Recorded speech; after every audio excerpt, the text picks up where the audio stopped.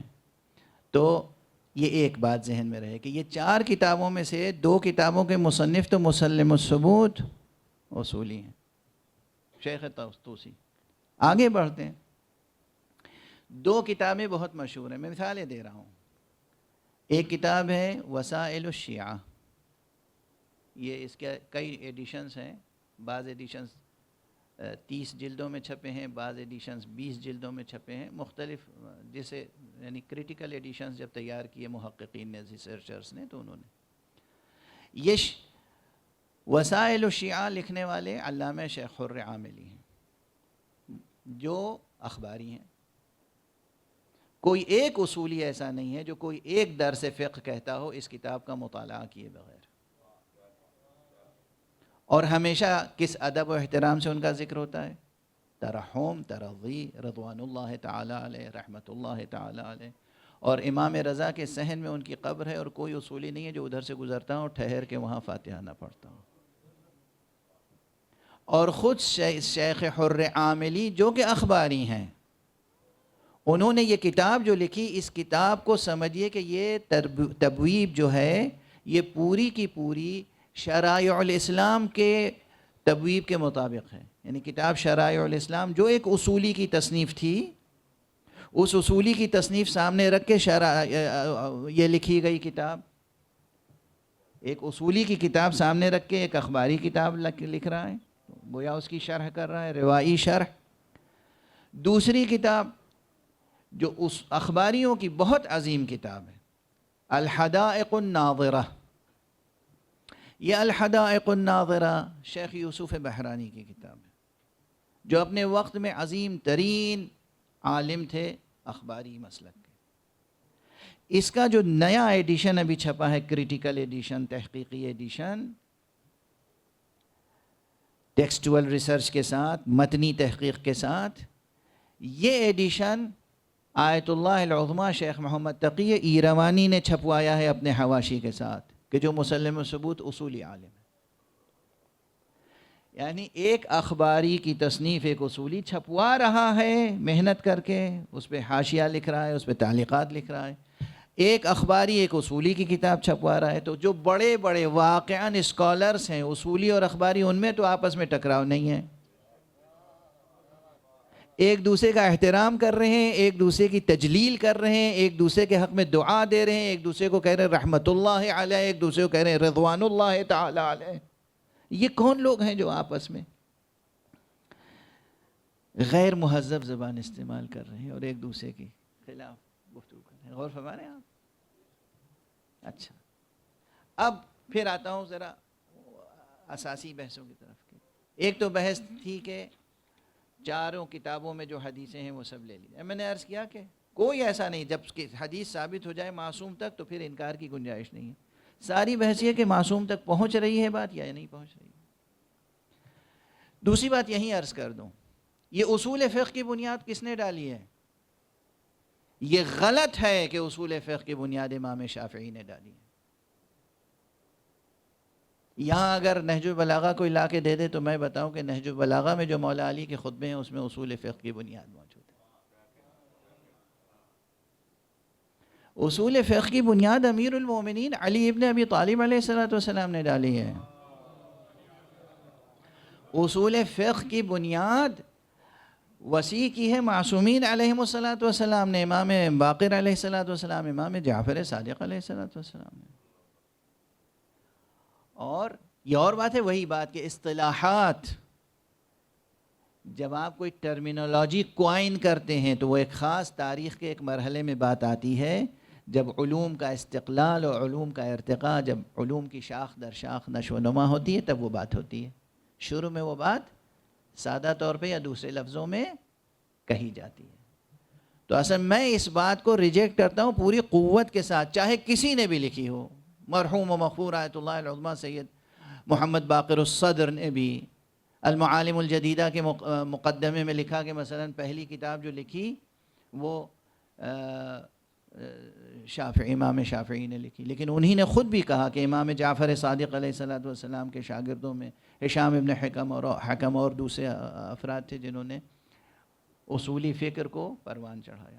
نہ صرف یہ کہ میں تو امیر المومنین علی ابن ابی طالب علیہ الصلاۃ والسلام کی بات کر رہا ہوں، نہج البلاغہ ہاتھ میں لے کے عرض کر رہا ہوں، عرض کر سکتا ہوں، اور وہ فقرے اور وہ جملے عرض کروں گا، اور وہ بھی سند کے ساتھ، مرسل کے ساتھ نہیں، سند کے ساتھ.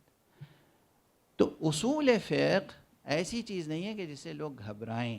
اصول فقہ ایسی چیز نہیں ہے کہ جس سے نعوذ باللہ ائمہ اطہار یا کسی کے مقابلے میں کوئی دین اور کوئی مذہب بنایا جا رہا ہو. یہ چیز ذہن سے نکال دیں. دو طریقہ کار ہیں، دو میتھوڈولوجیز ہیں جو کہیں ملتی ہیں اور کہیں الگ ہو جاتی ہیں، کہیں ملتی ہیں اور کہیں الگ ہو جاتی ہیں. تیسرا نقطہ یہ مطلب کہہ دیں تو ملخص. He mentioned that the 4 books of ahadith, the Kafi, Tahdhib, Istibsar, and Man La Yahduru al-Faqih, out of these books, 2 of the books, Tahdhib and Istibsar, are written by Sheikh Abu Ja'far al-Tusi. And all of these 4 books, which include these 2 books, are accepted by Akhbaris as their source of knowledge, as their source of deen, of their jurisprudence. Yet these 2 books are written by a Soli scholar. And his name is Abu Ja'far al-Tusi. He has written a book, a complete book on Usul al-Fiqh. And not only that, he also mentioned a point that if you look at the way Al-Kafi is chapterized, the chapterization of the ahadith, that is done through the spirit of principle making. When you browse the book, when you read the book, you will find a usul being put into place. So the spirit of usul and principle making is there even in other books of ahadith. He also mentioned the book of Wasailu Shia, which is a book by Sheikh Hurra Amili. This book is a book by, again, a collection of ahadith, but by a akhbari scholar. But this book, the way he has chapterized, the way he has collected the hadith, he has used the chapterization or the methodology that is by Shara'i al-Islam and Muhaqqiq Tusi. Muhaqqiq Hilli, sorry. And so you will see that, and the same book, Wasailu Shia, by an akhbari scholar, collection of ahadith, is now being printed, the latest editions are being printed by the Usuli scholars. And so they are printing these books, and they do not come into public, they do not give a lecture without perusing the book, without reading the book, without going through these books. And so this is how academic discourse takes place. This is how it is in the actual hawza. This is how it is in the world of knowledge. But in the common man or the common believer or mu'min, he is fighting one another on simply on baseless basis. And another point is that it is also wrong to accept that the first book on Usul al-Fiqh or the science of Usul al-Fiqh was founded by Imam al-Shafi'i. Jurisprudence, Islamic jurisprudence, principles of Islamic jurisprudence or legal theory. This is not founded by Imam Shafi'i. Imam Shafi'i. You will find that the principles are there in Nahj al-Balagha. You will find the principles are there in the works of Imam Baqir alayhi salam and Imam Sadiq alayhi salam. And this is a point that is mentioned by, the point about Imam Shafi'i being the originator of this is also mentioned by Muhammad Baqir al-Sadr in the book Al-Ma'alim al-Jadida. Yet, respected father, he disagrees with that. He says, no, the attribution of usul al-fiqh to Imam Shafi'i is not acceptable. دو تین باتیں اور عرض کر دوں تیزی کے ساتھ، وقت ختم ہو چکا ہے تقریباً. جو اور اختلافات ہیں ان میں سے ایک یہ ہے جو اصولی و اخباری میں علمی اختلاف ہے طریقہ استعمال. آیا ظواہر قرآن حجت ہیں یا نہیں؟ ہم براہ راست قرآن مجید سے احکام حاصل کر سکتے ہیں یا نہیں؟ تو بعض اخباری یا زیادہ تر اخباری مسلک یہ ہے کہ ہم قرآن مجید سے براہ راست کوئی حکم نہیں لے سکتے جب تک کہ ہمارے سامنے کوئی 12 اماموں میں سے کسی کی حدیث نہ ہو. یہ ایک مشکل مسئلہ ہے. سلوگن تو ان کا یہ ہے، لیکن اب آپ سب حضرات آزاد ہیں، میں تبصرہ نہیں کروں گا.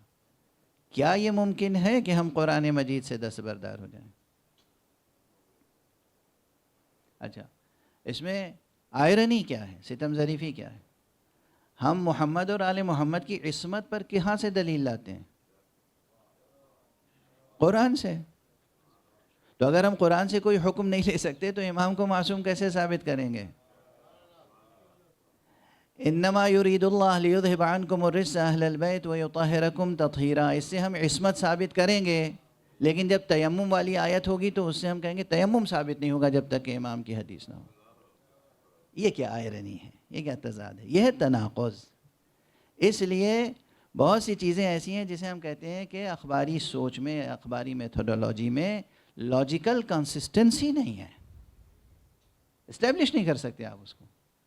تضاد ہے، تناقض ہے، تناقض ہے، تضاد کا لفظ نہیں، تناقض ہے کہ آپ جس کتاب سے ثابت کر رہے ہیں رسول کی رسالت، معصوم کی امامت، امامت علی کے علیہ السلام کی کہاں سے ثابت ہوگی؟ انما ولیکم اللہ ورسولہ والذین آمنوا. اگر اس آیت کے سے حکم حاصل ہو رہا ہے تو وضو والی آیت سے حکم کیسے نہیں حاصل ہوگا؟ اس کے معنی یہ ہے کہ اصولی موقف اپنی جگہ یہاں پہ درست ہے کہ ہمیں قرآن سے بھی، ظواہر قرآن سے حکم حاصل ہو سکتا ہے، اور ظواہر روایات و اخبار سے بھی حکم حاصل ہو سکتا ہے. تو یہ ایک بڑا مسئلہ ہے بہت. اس پہ ظاہر ہے کہ آج میں ہر چیز کو خلاصے کے طور پہ عرض کر رہا ہوں، ورنہ یہ پورا اگر تفصیل کے ساتھ، جزئیات کے ساتھ ایک ایک مسئلہ عرض کیا جائے تو بہت تفصیل ہے. یہ 6 مہینے سال بھر تک درس خارج کہا جائے تب یہ مسئلہ شاید حل ہو. تیسری The second point of difference between the Usuli and Akhbaris is the reliance on scripture. So they call themselves Akhbari, or the school of thought, the doctrine is Akhbari, relating to Khabar, which translates to roughly scripture. Yet when it comes to the apparent meaning of the Quran, the meaning, the zahir of Quran, it says something. The Akhbari scholars say we cannot take that meaning unless there is a hadith, a narration from a ma'soom that explains that verse. So it mentioned that there's a contradiction here, there's a logical inconsistency here. We believe in the isma of ma'soomeen because of ayat of tathir in the Quran. The Quran tells us that the ma'soomeen are infallible and we must take from them. Yet you are not taking the Quran in itself as a source of jurisprudence. And so this is not acceptable. You will take one verse, for example, you will take that ma'soom is infallible from the ayah of tathir. But when it comes to other parts of the Quran, ahkam of tayammum or other verses, you will not accept it. This is not acceptable, and this is where we find the differences becoming more apparent. آج تقریباً وقت ختم ہو گیا تو اس صرف ایک آخری point واضح کروں گا. باقی چیزیں اگر کوئی سوالات ہوں گے تو جواب دے دوں گا، یا بعد میں بھی ڈسکشنز ہوتے رہیں گے انشاءاللہ. جو بہت بڑی چیز ہے اخباری سلوگن، پہچان، اصولی کے مقابلے میں، وہ یہ ہے کہ ہم معصوم کی تقلید کرتے ہیں، غیر معصوم کی تقلید نہیں کرتے۔ میں بہت سادہ سا جواب دینا چاہتا ہوں، الفاظ کو بت نہ بنائیے، کسی ٹرمینالوجی کو آپ بت نہ بنائیے۔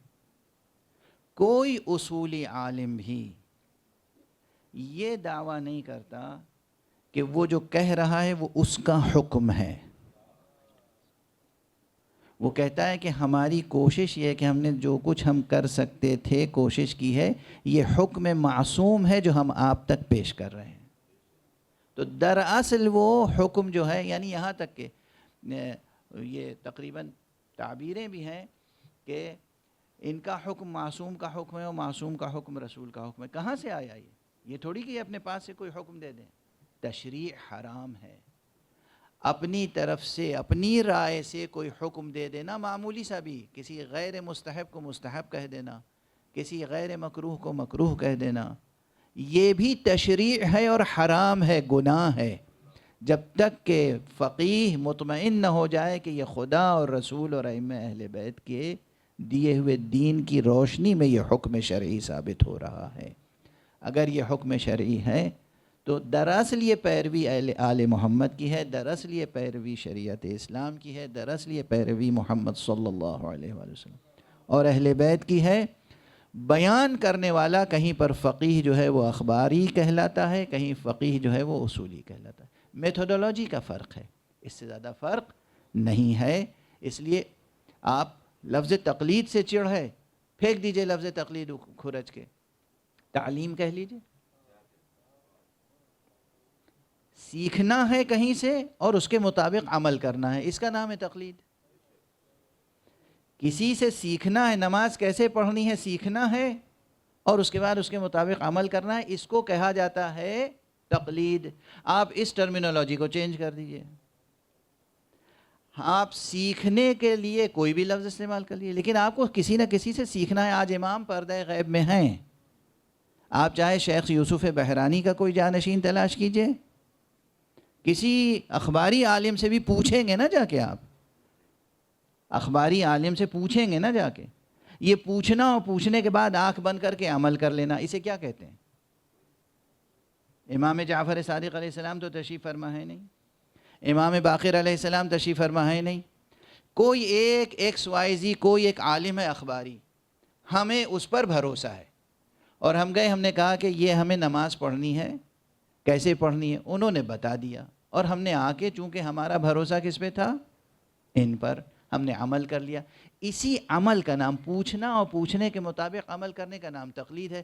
آپ اس کو کوئی اور نام دے دیجئے، ٹھیک ہے نا؟ لفظوں کو بت نہ بنائیے۔ اختلاف جہاں واقعاً جوہری اختلاف ہے، اس جوہری اختلاف پر بھی بیٹھ کے گفتگو کی جا سکتی ہے، سمجھا جا سکتا ہے، اور بہت سے اختلافات کے ساتھ زندگی جینا یہ تہذیب انسانی کا تقاضا ہے، اور مودت کے ساتھ، محبت کے ساتھ، اخلاق کے ساتھ، ہمدردی کے ساتھ ایک معاشرہ اسلامی کی تشکیل کرنا، اور ایک معاشرہ محبین محمد و آل محمد، شیعیان محمد و آل محمد، فدائیان محمد و آل محمد کی تشکیل کرنا، یہ ہمارے اوپر فرض ہے، واجب ہے۔ اس راہ میں کہیں بھی کوئی سیاسی یا نفسانی عنصر نہ آئے، ایگو کا عنصر نہ آئے، خودی و خود پرستی کا عنصر نہ آئے، ضد کی بات نہ ہو، علمی بنیادوں پر مختلف خیالات کے ساتھ بھی باہم محبتوں کے ساتھ جیا جا سکتا ہے۔ پروردگار ہمیں اور آپ کو توفیق عطا فرمائے کہ ہم ان مسائل کو سمجھیں گہرائی کے ساتھ، اور وہ کام کریں جس میں رضا معبود اور شفاعت محمد و آل محمد نصیب ہو جائے۔ وآخر دعوانا ان الحمد للہ رب العالمین۔ Allahumma salli ala Muhammad wa ala Muhammad. The final point is about following an infallible or following a non-infallible, fallible.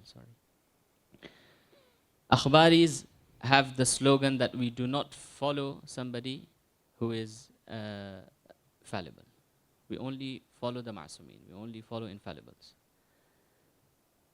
But when we look at how it's actually done, we find that it is actually going to the scholars, going to the Akhbari scholars, going to Yusuf Bahrani, going to all these scholars, Shaykh Amali, going to all these books that have been written, and these are written by fallible people, the people who make mistakes. And so when you follow them, you are doing the exact same thing as when a follower of a usuli alim goes and finds his ruling. So there's no difference between the two in essence. When you follow a ruling of a usuli mujtahid, it is the usuli mujtahid does not say that it is what I am commanding you to do. It is not my ruling. He simply explains the ruling of the ma'soom. And when we follow that, we label it as taqleed. If you do not like the word taqleed, if you dislike the word taqleed, following blindly, you can make a different terminology. Terminologies are not important. You can call it ta'aleem, you can call it learning, or give it any other name. But in essence, you are going out and finding a ruling from the ma'soom, alayhi salam, and following it. And so understanding these differences and living with these differences is important, and it is what makes us as a human life. It's part of the human life to live with differences, to live with respect and differences. And on that he finished this speech. وآخر دعوانا أن الحمد لله رب العالمين.